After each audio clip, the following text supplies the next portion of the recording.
णम्यूणजिणं वीरम् अनन्तवर्णाणदंसणसहावं वोचामिनियमसारं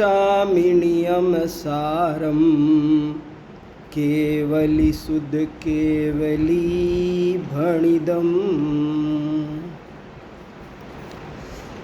पिछले 6 व्याख्यानों में हमने नियम सार का सार समझा, परंतु एक बहुत महत्वपूर्ण बात रह गई थी, उसको मैं आज उठाता हूँ। आपको कहा कि नियम सार में 12 अधिकार है, 187 गाथाएँ हैं, जिनमें से सबका समुच्चय अधिकार 11वां था, निश्चय परमावश्यक अधिकार। इसलिए अपन ने उसकी हर गाथा का अलग अलग भी स्वाध्याय किया। लेकिन 11वें के बाद में इसमें एक और अधिकार लिखा है, उसका नाम है शुद्धोपयोग अधिकार, और उसकी हमने कोई चर्चा नहीं कर पाई, जबकि ये बहुत ही इम्पोर्टेंट अधिकार है। जैसे समय सार में सब अधिकारों के अंत में एक सर्व विशुद्ध ज्ञान अधिकार लिखा, और उसमें उन्होंने बहुत महत्वपूर्ण विषय को सामने रखा। जो कुछ उन्होंने शुरू में कहा था उस सब का वो मक्खन था। ऐसे ही इसमें भी 12वां अधिकार है, उसका नाम है शुद्धोपयोग अधिकार, और उसकी भी मैं केवल एक गाथा लूँगा और उस एक गाथा के माध्यम से पूरे अधिकार का सार कहने की आज कोशिश करूँगा। आप कह सकते हो कि हमारा आज का विषय है ज्ञान का स्वरूप। शुद्धोपयोग अधिकार माने उपयोग माने ज्ञान।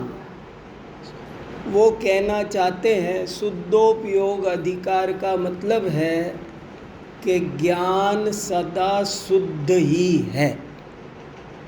वास्तव में देखा जाए तो आत्मा में अनंत गुण हैं, उनमें से 2 ही गुणों में विकार आया है, एक श्रद्धा गुण और एक चारित्र गुण। मैं एक अपेक्षा से बात कह रहा हूँ। वैसे तो जब सब गुण मलिन होते हैं, शुद्ध होते हैं, तो सब गुण शुद्ध होते हैं। सुख गुण का कौन अभी शुद्ध परिणमन है? लेकिन वास्तव में देखा जाए तो आत्मा के अस्तित्वादि गुणों की भांति ज्ञान गुण भी निर्मल ही है। अज्ञानी का भी, निगोदिया जीव का भी। उसका मतलब है शुद्धोपयोग अधिकार। ज्ञान आत्मा का एक मुखर गुण भी है। ये बात ध्यान से समझना। आत्मा में अनंत गुण हैं, परंतु ज्ञान एक सबसे ज़्यादा मुख्य गुण है, मुखर गुण है। जैसे अग्नि में उष्णता उसका मुखर गुण है। अग्नि में भी अनंत गुण हैं। जगत के हर द्रव्य में अनंत गुण है। अग्नि में अनंत गुण है कि नहीं? लेकिन उष्णता वो उसका इतना मुखर गुण है कि उष्णता कहते ही हमको उष्णता और अग्नि पर्यायवाची दिखाई देते हैं। वास्तव में पर्यायवाची नहीं है। अग्नि और उष्णता में क्या फर्क है? अग्नि गुणी है और उष्णता उसका एक गुण है। इसमें संबंध है उष्णता और अग्नि में, गुण गुणी संबंध। ऐसे ही ज्ञान और आत्मा में वास्तव में गुण गुणी संबंध है। लेकिन जैसे उष्णता कहते ही सबके चित्त में अग्नि आ जाती है। मिश्री में अनंत गुण हैं, लेकिन जैसे मीठा मधुरता कहते ही तुरंत शुगर, चीनी, मिश्री ध्यान में वो उसका मुखर गुण है। शास्त्रों में ज्ञान गुण की ज़्यादा चर्चा क्यों है? इसीलिए है कि ज्ञान आत्मा का मुखर गुण है। ज्ञान कहते ही सारे द्रव्यों की छुट्टी हो जाती है, एक आत्मा ही, जीव द्रव्य ही सामने रह जाता है। तो ज्ञान का स्वरूप समझना वो प्रकारांतर से आत्मा का स्वरूप समझना है। ज्ञान का अनुभव करना वो वास्तव में आत्मा का अनुभव करना है। ज्ञानानुभूति ही वास्तव में आत्मानुभूति है। आत्मानुभूति को बहुत इम्पोर्टेंट काम बताया है ना, तो मुझे इस इम्पोर्टेंट विषय पर, बहुत ही खासम खास विषय है, और मैं इस विषय पर ये क्या कहना चाहते हैं कुंद कुंद महाराज और क्या कहना चाहते हैं उसके टीकाकार पद्म ब्रह्म मलधारी देव, मैं उस बात को मेरे चित्त में बहुत गहराई से ये आनंद दे रही है, खूब घूम रही है, और इसमें मेरे को बड़ा अर्थ भाषित हो रहा है, बड़ा अपना प्रयोजन सिद्धि का तरीका, आत्मानुभूति का सरल उपाय आप कह सकते हो कि आज का विषय है आत्मानुभूति का सरल उपाय। ऐसा सुंदर विषय। हाँ भाई साहब सुमत जी क्या कह रहे? हाँ पक्की बात है, पक्की। मैं बराबर कह रहा हूँ, एक गुण कभी भी अकेला रहता नहीं है, अनंत गुण मिलजुल करके ही रहते हैं, अभेद ही रहते हैं, अखंड ही रहते हैं, केवल समझने समझाने के लिए अलग। जैसे सोना तो सोना है, आम तो आम है, लेकिन कभी आप उसको पीलेपन पर मरते हो, कभी आप उसकी खुशबू पर मरते हो, कभी उसके स्वाद पर। हम स्पर्श रस गंध वर्ण अलग अलग है क्या? किस पदार्थ में स्पर्श रस गंध वर्ण अलग है, लेकिन हम सब एक साथ है। फिर भी हम बर्फ़ के स्पर्श पे मरते हैं, चीनी के रस पे मरते हैं, फूल के गंध पर मरते हैं, टमाटर का रस हम किसी चीज़ को किस वजह से महत्व देते हैं, कभी किसी को। ऐसे ही ज्ञानानुभूति जब होगी तब अकेले ज्ञान की अनुभूति नहीं होगी, वो अनंत गुणों का अनुभव में अनंत गुण आएंगे, वो आत्मानुभूति ही होगी। लेकिन फिर भी यहाँ हमारे आचार्यों ने बड़ी कृपा करके हमको एक अमोघ तरीका बताया है। बहुत कठिन काम को कहो नामुमकिन को मुमकिन कर दिखाया है, ये उनका उपकार। हाँ हाँ हाँ हाँ हाँ पक्की बात है। जब अपन ने 47 शक्तियाँ पढ़ी थी तब एक वाक्य बार बार आया था कि हर शक्ति में अनंत शक्तियों का रूप है। एक गुण में अनंत गुण, ये शुद्धोपयोग अधिकार भी इस बात को कह रहा है। अभी आगे की गाथा पढ़ेंगे ना तो ये कह रहा है अकेला ज्ञान कभी होता ही नहीं। आप उसको अकेला जान, बोले वो उसमें दर्शन भी है, उसमें वीर्य भी है, उसमें सुख भी, ज्ञान के साथ आनंद भी, सब। अच्छा ये बताओ, अगर ज्ञान गुण में अस्तित्व गुण ना हो तो क्या होगा? अगर ज्ञान गुण में अस्तित्व गुण ना हो, अगर ज्ञान गुण में वस्तुत्व गुण ना हो, अगर ज्ञान गुण में द्रव्यत्व गुण ना हो, अगर ज्ञान गुण में प्रमेयत्व गुण न हो, माने एक गुण में सर्व गुणांश ते समकित, ऐसी पंक्ति आती है एक, सर्व गुणों का मिला जुला रूप ही। आप ठंडाई में से चर्चा कर सकते हो कि बादाम ये है, खरबूजे की गिरी ये है, दूध ये है, चीनी ये है, काली मिर्च ये है, लेकिन वो अलग अलग नहीं है। अलग अलग हो तो वो ठंडाई नहीं रहेगी। ठंडाई का जो उसका जो समाहित स्वाद है। धवला में एक शब्द आया है, अनेकांत किसे कहते हैं? तो उन्होंने कहा जात्यंतर भाव का नाम अनेकांत है। जात्यंतर माने एक तीसरी चीज बनती है, दो मिलकर के दो नहीं बनते हैं। एक लड़का है, एक लड़की है, अब दो मिले तो, बोले दो मिले तो चीज अलग बन गई, अब एक घर बन गया।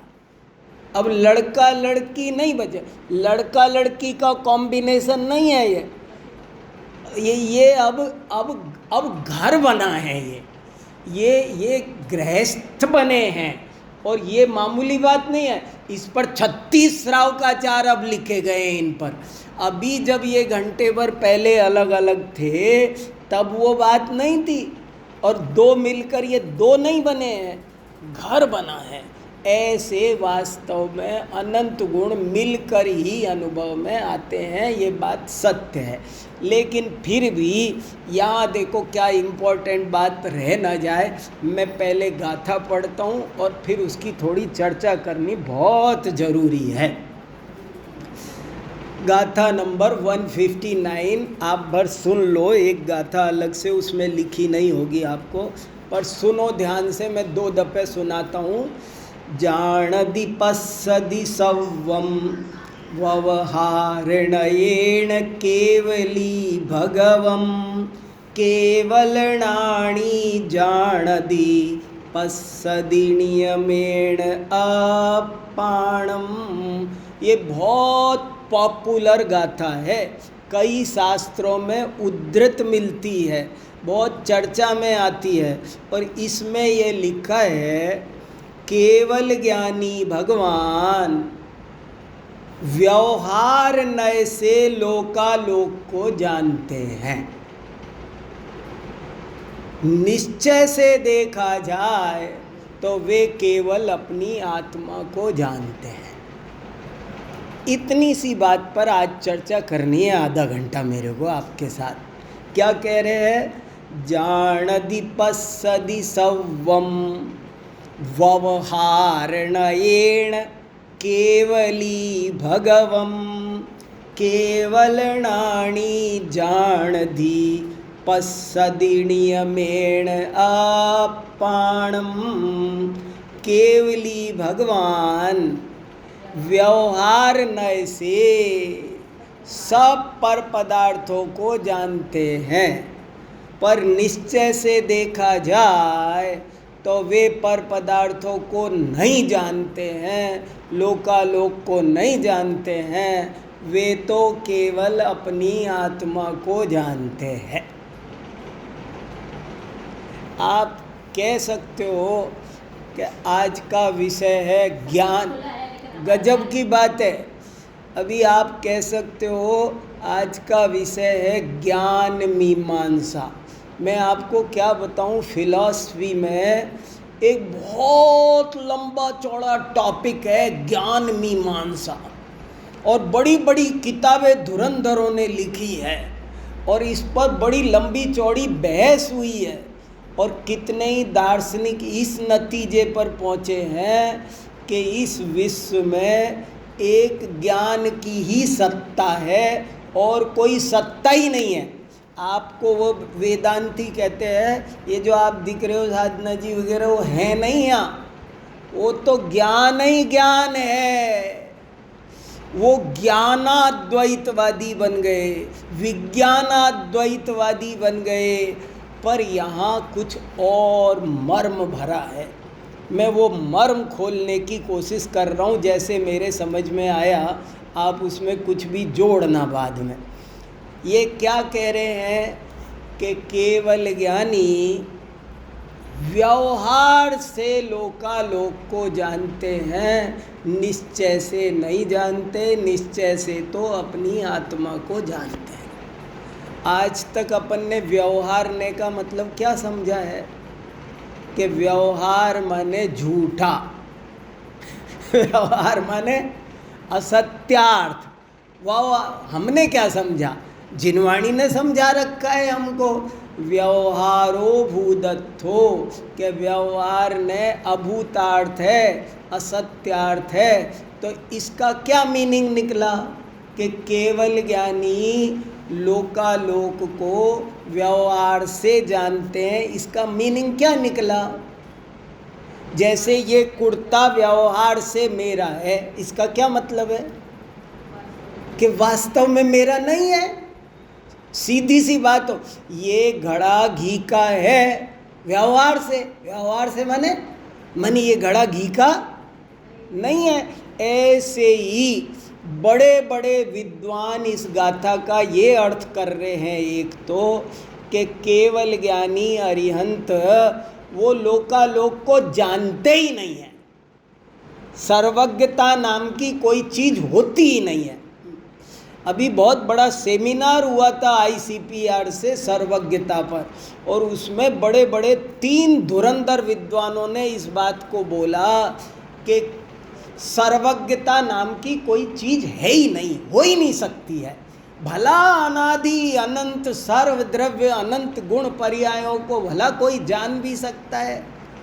जान ही नहीं सकता। और उसका प्रमाण क्या बोले, ये देखो नियम सार में लिखा है साफ साफ कि केवल ज्ञानी लोकालोक को व्यवहार से जानते। माने जैसे ये घर मेरा है, कुर्ता मेरा है, ये सब बोली जाती है, ये फॉर्मेलिटी की बातें हैं, रियलिटी की बात ऐसे ही बोले वास्तव में केवल ज्ञानी लोकालोक को सर्वद्रव्य गुण पर्यायों को नहीं जानते हैं। वो तो आत्मज्ञ हैं, आत्मा को जानते हैं। सो ऐसा कहने में आता है कि जिसने आत्मा को जाना उसने सबको जाना, ऐसा उसका मीनिंग इसका करते हैं।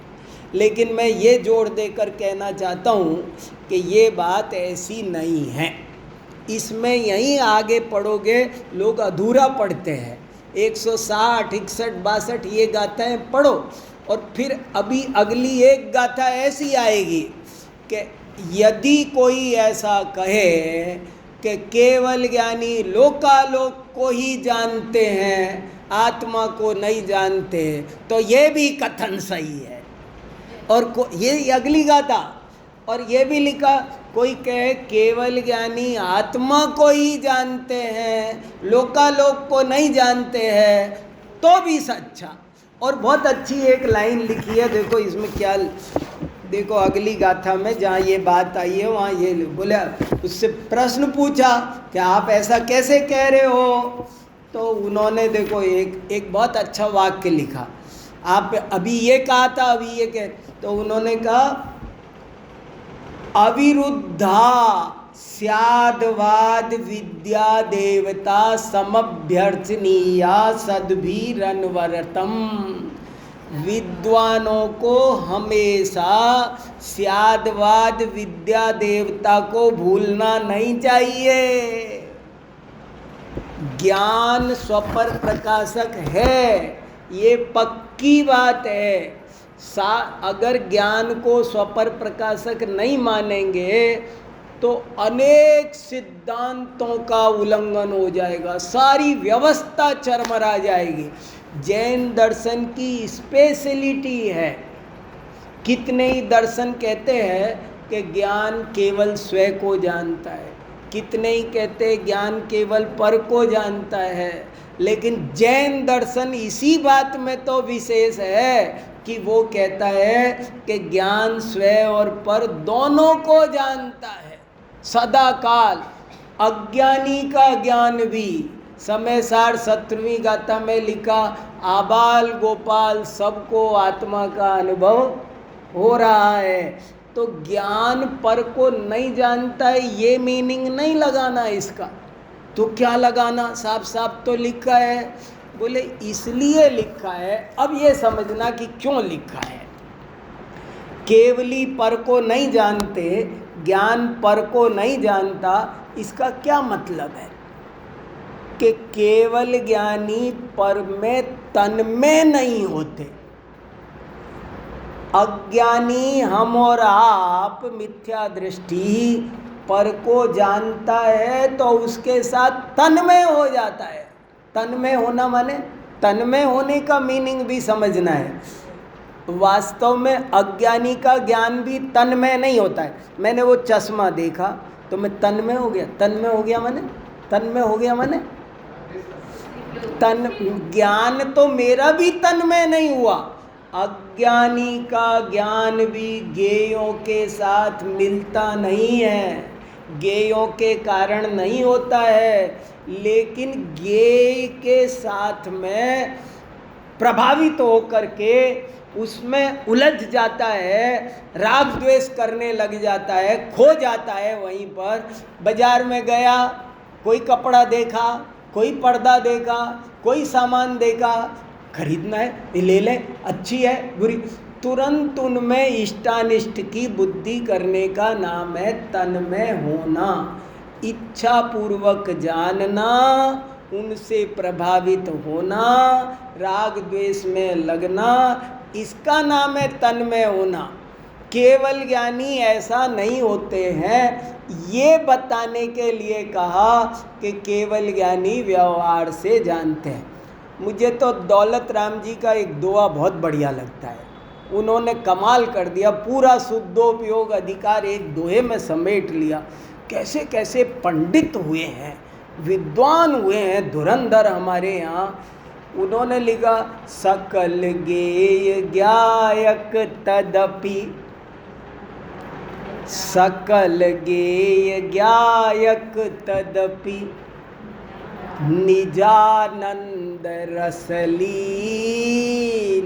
एक दोहे में छोड़ो, एक ही लाइन में शुद्धोपयोग अधिकार, नीचे की लाइन में तो स्तुति है।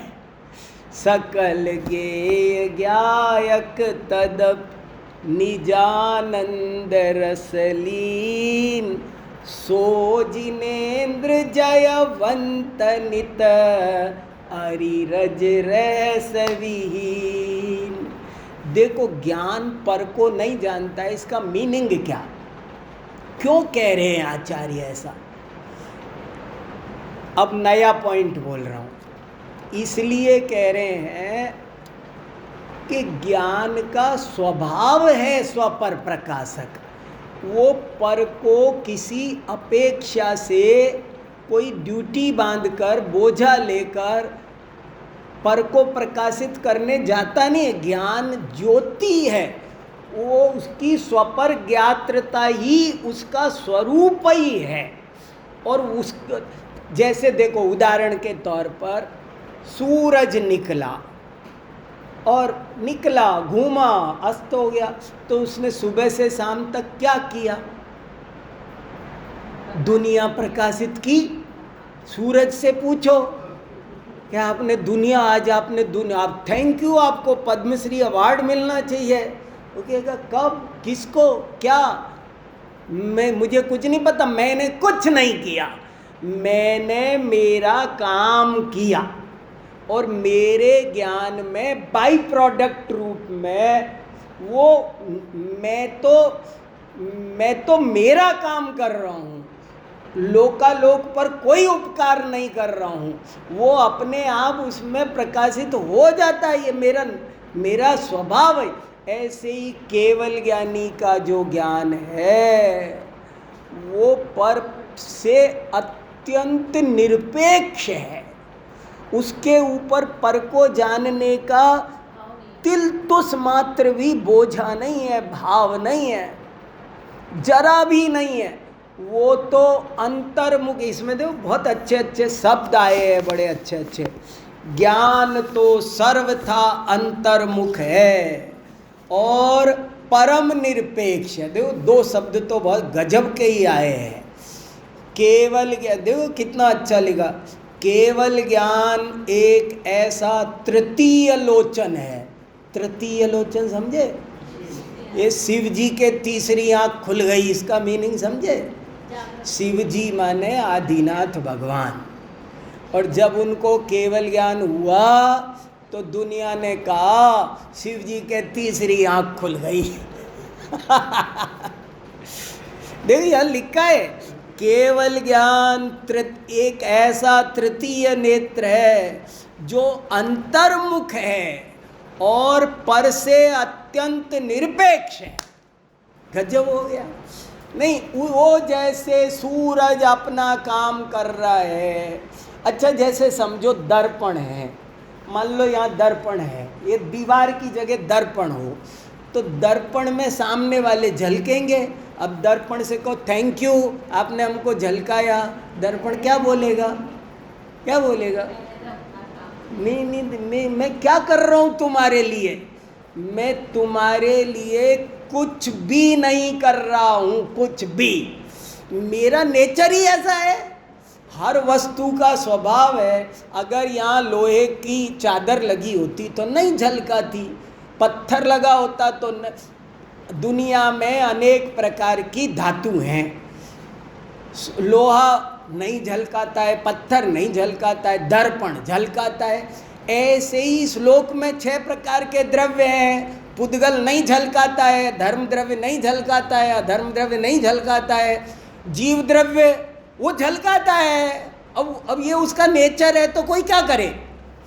माने ये बिल्कुल उसका नेचर है और वो ज्ञान ही ज्ञान है सदा काल।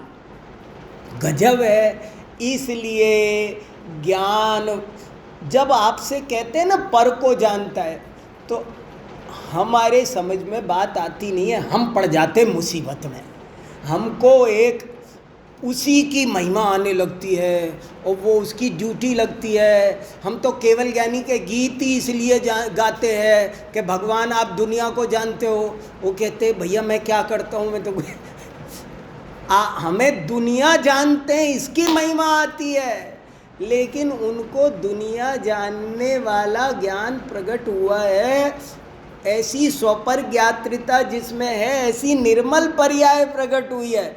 वे तो शुद्ध रूप परिणमित हुए हैं, बाकी उनका कोई उद्देश्य, कोई प्रयोजन, कोई अपेक्षा, कोई लेना देना, किसी तरह का कोई संबंध, कोई कनेक्शन पर पदार्थों के साथ है ही नहीं।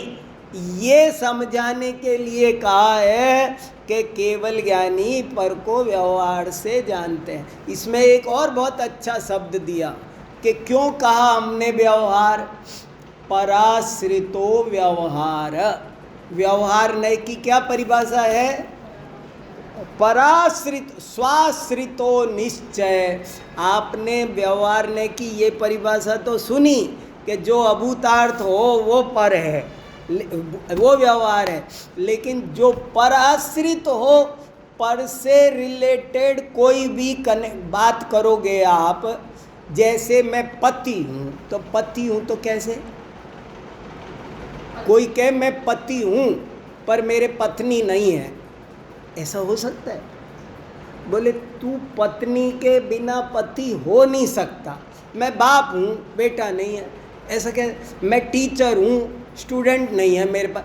टीचर तू तब है ये सारे पराश्रित व्यवहार हैं। इसलिए यहाँ कहा केवल ज्ञानी पर को नहीं जानता। और इन्होंने असल में उपयोग शुद्ध करने के लिए यह अधिकार है, ये उपयोग शुद्ध है ये बताने के लिए अधिकार है। उपयोग शुद्ध होता कैसे है वो कराने के लिए ये अधिकार है।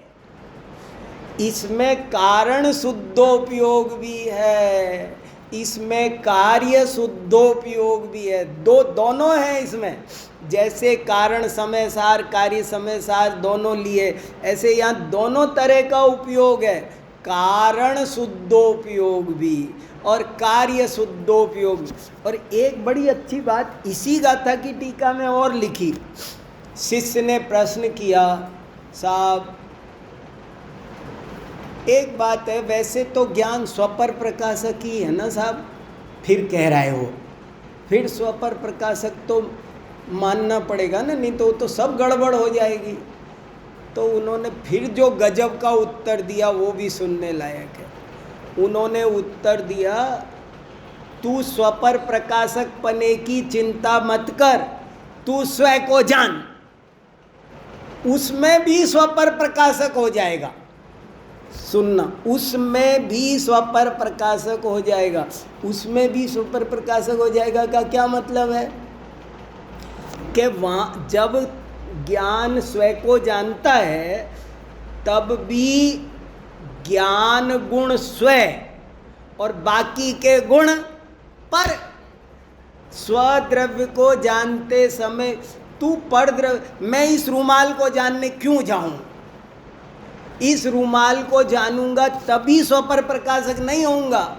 मैं जब अपने आत्म द्रव्य को जानूंगा तो आत्मा में अनंत गुण हैं। जब मैं ज्ञान गुण को जानूंगा तो ज्ञान गुण हो गया मेरा स्वयं, और बाकी के आनंद, दर्शन, चारित्र, सुख, अस्तित्व, अस्तुति, ये गुण हो गए पर। हो गया ना, हो गया ना स्वपर प्रकाशक। तू पर में मत जा, तू बाहर जाएगा तो नुकसान करेगा, इसलिए कहा। अब एक, हाँ बोलो भाई साहब। हाँ, यही गजब की बात है, यही समझने की बात है। उपयोग शुद्ध है कि शुद्ध करना है।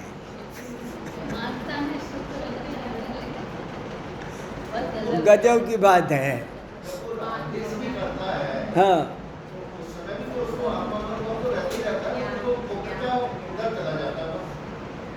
गजब की बात है। इसी ये लीला है, लीला खेल है। वो जो जटिल वस्तु स्थिति है वो वाणी में आ नहीं रही है। पर देखो, सुनो, दर्पण में जब कुछ झलक रहा है तो दर्पण अशुद्ध होता है क्या? नहीं होता है। उसमें मोर झलका तो मोर आ गया अंदर, उसमें गोबर झलका, गोबर, तो दर्पण अशुद्ध हो गया। टीवी पर ज्वाला, आग आ गई, आग, खून दिखा तो आपका टीवी में खून लग जाता है। ऐसे ही देखो परमार्थ से उपयोग शुद्ध ही है, लेकिन शुद्ध उपयोग है तो फिर धर्म क्या करे? फिर कि धर्म ये कि चारित्र तो अशुद्ध है ना, और उसको मिला कर के ज्ञान पर आरोप आता है, दो ज्ञान पर आरोप जाता है। ये दोष ज्ञान, तूने जानकर राग द्वेष किया, जानना ये दोष नहीं है, लेकिन जानकर राग द्वेष करना तत्काल तो कहा जाएगा ज्ञान अशुद्ध है। समझना, ज्ञान शुद्ध है, लेकिन ज्ञान का काम था जानने का। इस चश्मे को जाना, टेबल को जाना, इस वेस्टर्न को जाना मैंने, तो इस वेस्टर्न को जाना, इसमें कुछ गलत नहीं किया मैंने। सिद्ध भगवान भी जानते, मेरा कोई अपराध नहीं है, लेकिन ये अच्छा है ये बुरा है जो उसके अनंतर क्षण में या तत्काल ही जो ये जीव करता है, इसके कारण उपयोग पर ये नाम आ गए कि तू शुभ है, अशुभ है, अशुद्ध है। उपयोग तो उपयोग है, उपयोग अशुभ नहीं होता, उपयोग शुभ नहीं होता, उपयोग शुद्ध नहीं होता, चारित्र अशुभ होता है। जब आप अशुभ भाव में रमण करते हैं तो अशुभ भाव है, जब शुभ भाव में रमण करते हैं शुभ क्रियाओं में तो वो शुभ भाव है। वो तो चारित्र का भेद है, अशुभ शुभ शुद्ध तो चारित्र के भेद है। लेकिन ज्ञान और चारित्र इतने हिमाचल विंध्याचल जैसे न्यारे न्यारे नहीं हैं, इसलिए दोष उसी पे लगेगा। देखो ऐसे होता है ना, छल क्या होता है, जैसे मैं किसी दुकान पर मेरे हाथ ने चोरी की, मतलब मैंने चोरी की, अब मेरे कोड़े पड़ रहे हैं, तो वो पीठ कहेगी तुम मेरे कोड़े क्यों मार रहे हो? वो बोले तूने चोरी की, मैंने थोड़ी चोरी की है, चोरी तो हाथ ने की है। जैसे ऐसी मैंने कुछ कहानियाँ सुनी है कि वो आँखों ने गलती की है, कोई कहता हाथ ने की है, कोई कहता कान ने की है। अरे तो ये सब तुम्हारे ही हैं, डंडे तुम्हारे पड़ेंगे। नहीं मेरी जबान गाली बक दे आपको, मान लो मैं अमरीश जी को कोई गाली में, और फिर वो मेरी पिटाई करे, मैं कहूँगा मेरे गाल पर क्यों थप्पड़ मारे, मेरी पीठ पे क्यों थप्पड़ मार रहे, ये जीभ ने बोला है। तो कहेंगे मैं जीभ कोई अलग नहीं है भाई साहब। ऐसे ही वास्तव में ज्ञान का काम तो दर्पण जैसा है। वो तो दर्पण में चोंच दिखती है, चिड़िया चोंच मार के लहूलुहान हो जाती है, किसका कसूर है? चिड़िया का ज्ञान नहीं, कसूर किसका?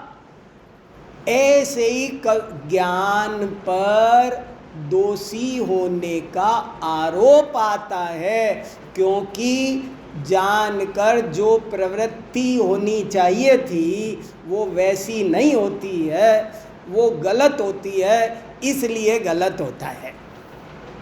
अभी एक और रहस्य है इसमें जो सबसे ज़्यादा इम्पोर्टेंट है।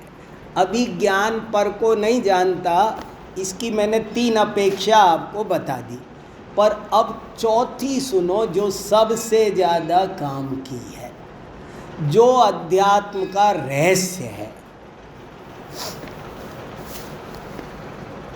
आचार्य देव ये कहना चाहते हैं कि ज्ञान सदा काल स्वयं को ही प्रसिद्ध करता है, स्वयं को ही प्रकाशित करता है, पर को प्रकाशित करता ही नहीं। अब गजब की बात सुनो, बहुत इम्पोर्टेंट बात आ रही है, जिसने मुझे बहुत आनंदित किया, जिसको सुनकर मेरे खिड़की खुल गई दिमाग की।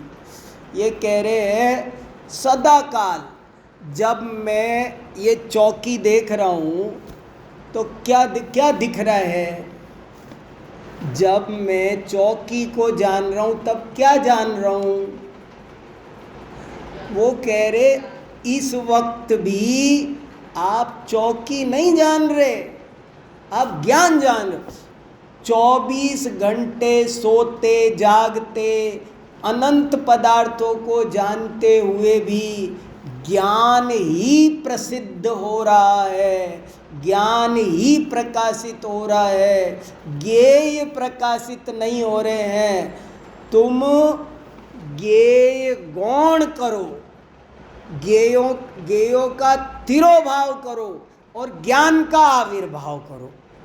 जैसे देखो अभी यहाँ सूरज की रोशनी आ रही है, अब वो रोशनी किसको दिखा रही है? सूरज की यहाँ एक किरण आ रही है, वो किसको दिखा रही है? भूमि पर सूर्य की किरण आई, उसने भूमि को प्रकाशित किया, ये तो सभी जानते हैं।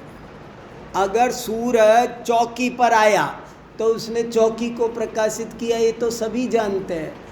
ये तो एक बहुत गजब की बात बता रहे हैं, चौकी को नहीं प्रकाशित किया, उस समय भी सूर्य ने सूर्य को ही प्रकाशित किया। नहीं, ये बताओ क्या क्या प्रकाशित हो रहा है? मुझे सूरज दिख रहा है कि नहीं? देखो जब मैं दर्पण देख रहा हूँ तो उसमें मोर दिख रहा है, मोर दिख रहा है कि दर्पण दिख रहा है? नहीं, मैं अपन चेहरा देखते हैं, तो चेहरा देखते हैं तब चेहरा दिखता है कि दर्पण दिखता है?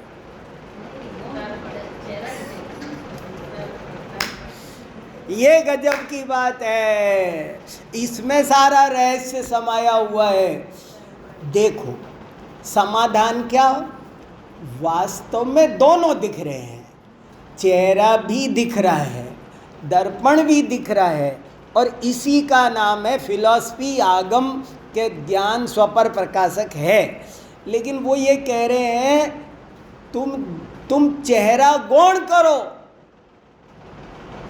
और जब अपन नया दर्पण खरीदते हैं तो ऐसे देखते हैं, तो चेहरा देखने के लिए देख रहे नहीं, हम ये देख रहे दर्पण की क्लियरिटी कितनी है, हम उस दर्पण की स्वच्छता को देखने के लिए मेहनत देख रहे हैं। ऐसे ही यहाँ कह रहे हैं ज्ञान सदा काल ज्ञान को ही प्रसिद्ध कर रहा है, ज्ञान को ही प्रकाश। मुझे आप सब दिख रहे हो, ये तो मेरी समझ में आ रहा है, लेकिन मैं कितना मूर्ख हूँ कि मैं दिखाई दे रहा हूँ, ये नहीं दिखाई दे रहा है। अरे जानने वाले को जान, तू पर को जान रहा है, जानने वाले को कब जानेगा। पर का वेदन कोई करता नहीं है, सब अपना ही। जब अपन रोटी खाते हैं, लड्डू खाते हैं, हलवा पूड़ी खाते हैं, तो लड्डू का वेदन करते हैं नहीं, हम अपना ही वेदन करते हैं। और यहाँ ये समझाया जा रहा है कि तुम उस काल में सदा स्वयं आत्मा सदा काल अपने को जानता है और अपना वेदन करता है। तुम वो वेदन करो, तुम ज्ञेयों में मत अटको, वहाँ मत रुको। भूमि प्रकाशित हो रही है, वाह, तुमको भूमि की महिमा आ रही है। वो जो भूमि को प्रकाशित कर रही है वो किरण है, और किरण नहीं, किरणों का खजाना है, जिसमें से ये ज्ञान सदा काल अपने ज्ञायक को प्रसिद्ध कर रहा है। समझ में आ रहा है आप लोगों के? ये तो कोई अमृत बरस रहा है, बहुत ऊंची बात है, आपको आसानी से कहीं सुनने नहीं मिलेगी। ये इतनी अजब गजब की बात मैं आपको आज बता रहा हूँ, आज बहुत इम्पोर्टेंट बात आपको बता रहा हूँ, आप समझ जाओगे तो निहाल हो जाओगे। ये बात समझने के बाद आपको एक दिन में तत्व ज्ञान होगा, देर नहीं लगेगी। लेकिन ये बात समझो, आप ज्ञेय को मुख्य करते हो। आराधना सार गाथा 20 में लिखा, इस तरह आप ज्ञान का तिरस्कार करते हो, अनादर करते हो। हम अपना अनादर कर रहे रात और दिन। मुझे घट दिखाई दे रहा है, चौकी दिखाई दे रही है, पट दिखाई दे रहा है, मुझे DK जैन साहब दिखा रहे, मुझे ये दिख रहे, ये दिख रहे, ये सब दिख रहे हैं। अब ये सब तो दिख रहे हैं, और मैं दिख रहा हूँ कि नहीं? मर जा नालायक, 24 घंटे तू खुद दिखाई दे रहा है, और तूने तेरी तो हत्या कर दी। तूने अपनी तो, कोई मेरे से पूछे इस प्रवचन सभा में कितने लोग थे, कागज पे नाम लिख के दो। कोई मेरे को ड्यूटी लगाए कि इस प्रवचन सभा में आज कितने लोग थे, नाम लिख के दो। मैंने सबका नाम लिख दिया, नितिन जी, अमरीश जी, सुमत जी, DK जैन साहब, साधना जी, सब बोल दिया, सब बोल दो। और मेरा नहीं लिखा उसमें, मैंने मेरा नाम नहीं लिखा। इससे ज़्यादा अपना अपमान मैंने खुद कर दी। इससे बड़ा मेरा अपमान और क्या होगा? मेरा नाम लिखना DK जैन साहब भूल जाते तो कुछ बात भी थी, मैं भूल गया। मैंने अपनी बेइज्जती स्वयं कर, जो सबको देखने वाला है।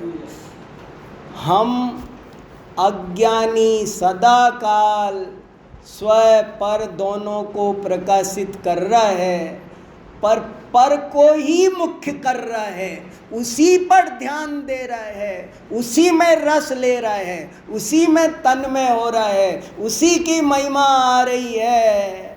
और वो जिसे जान रहा है उसकी महिमा नहीं आ रही है। ये क्या लिखा, देखो देखो, केवल परद्रव्य का ज्ञायक विराधक है, वीर आत्मा का तिरस्कार करता है, अनादर करता है। नहीं, उस काल में भी आपको आत्मा दिखाई दे रहा है। आपने सारा खेल मुख्य गौण का है, आपने मुख्य किसको कर रखा है? आपको एक साड़ी दिखती है, आप साड़ी में खो जाते हो। आपको एक कुर्ता दिखता है, आप कुर्ते में खो जाते। लेकिन वो कुर्ता जिस ज्ञान ने जाना, मुझे तो वो बड़े महाराज जी की एक बात बहुत अच्छी लगती है, याद आती है कई दफ़े। एक आदमी लंदन घूमने गया, तो वहाँ उसने पूछा कि यहाँ कौन सी चीज़ सबसे बढ़िया है जो मैं देख के जाऊँ। तो किसी ने कहा कोहिनूर हीरा देखना, महारानी विक्टोरिया के अजायब घर म्यूजियम में रखा है, वो सबसे बढ़िया यहाँ की चीज़ है देखने की। वो गया, देखा उसने 105 ग्राम का कोहिनूर हीरा दबंगा था। फिर उससे पूछा कैसा लगा, पत्रकार ने पूछा कैसा लगा आपको हीरा, आपको महिमा आई उसकी? तो उसने कहा देखा मैंने, मगर मैं ये सोच रहा हूँ कि वो हीरा ज़्यादा कीमती है कि मेरी जिन आँखों ने वो हीरा देखा, वो तो एक था, मेरे पास तो दो हैं। उस हीरे की कीमत में दुनिया मर रही है, ये भूल रही है कि मेरे पास ये जो दो आँखें हैं, ये कोहिनूर हीरा, इनके आगे, हमारे पाउड दुआ में आया अभी कि आत्मा के आगे जगत के अनंत पदार्थ ऐसे है जैसे मरकत मणि के सामने कांच का टुकड़ा। तो बोले वो उस हीरे की महिमा आ रही है, और मेरे पास ये दो आंखें हैं, ये किसी हीरे से लाखों कोहिनूर जिन पर न्योछावर है, वैसी दो आंखें मेरे पास में है। और ये दो आंखें जिससे देखती है, वो उपयोग मेरे पास है। वो नहीं होता तो आंखें 1000 भी होती तो, और वो उपयोग भी क्या, उस उपयोग का पिंड ज्ञान, पिंड विज्ञान घन स्वभाव, टंकोत्कीर्ण एक ज्ञायक स्वभाव, वो मैं हूँ। तुझे उसकी महिमा नहीं आती मूर्ख, तू उसका तिरस्कार कर रहा है, तुझे उसकी महिमा आनी चाहिए। जानने वाले को जान, उसकी महिमा ला, पर पदार्थों का वेदन मत कर, वेदन करने वाले का वेदन कर। बस इसी का नाम सम्यक दर्शन ज्ञान चारित्र है। इसी से उपयोग शुद्ध हो जाएगा। उपयोग शुद्ध है और उपयोग शुद्ध हो जाएगा, वो फिर राग द्वेष नहीं करेगा। जानने वाले को जानो, ये रहस्य है। चलो, आज कितना सरल है, कितना जरूरी है, कितना इम्पोर्टेंट है। आज बहुत ऊंची बात आई है, किसी को नहीं समझ में आए तो घबराना नहीं, थोड़ी एक्सरसाइज करना, चिंतन करना, पढ़ना, अभ्यास करना, आपस में जवाब सवाल करना। पर आज मैं यही बात खास कहने आया हूँ, आज मैं जोर देकर। मेरा वो प्रकरण पूरा हो गया था और आज मुझे कोई दूसरा काम था, मैं सोच रहा था आज नहीं आऊँगा, लेकिन मैंने सोचा नियम सार की धारा बह रही है और उस धारा में आज ये काम हो जाएगा तो हो जाएगा, फिर पता नहीं क्या चूक जाएंगे, इतनी इम्पोर्टेंट बात। तो इसलिए मैंने आज ये विषय लिया है। आप इसको छोटा मत समझना, बहुत मन लगा के समझना। अब साधारण बात नहीं हो रही है, ये बहुत ऊंची बात हो रही है अब यहाँ पर। चलो चलो। ये कोहिनूर हीरो का लाखों करोड़ों कोहिनूर हीरे न्योछावर है, क्या लोकालोक में क्या आता है बताओ? केवल लोकालोक में क्या नहीं आता? 24 तीर्थंकर, सिद्ध भगवान, सौधर्म इंद्र, स्वर्ग का वैभव सब आता है। और ये कह रहे हैं तेरे पास जो ज्ञान है ना, उसके सामने ये सब ऐसे है जैसे मरकत मणि के सामने कांच का टुकड़ा। तू अपनी महिमा ला। हाँ, ये खास बात है। हाँ हाँ हाँ, यही बात है आज। चलो जिनवाणी स्तुति।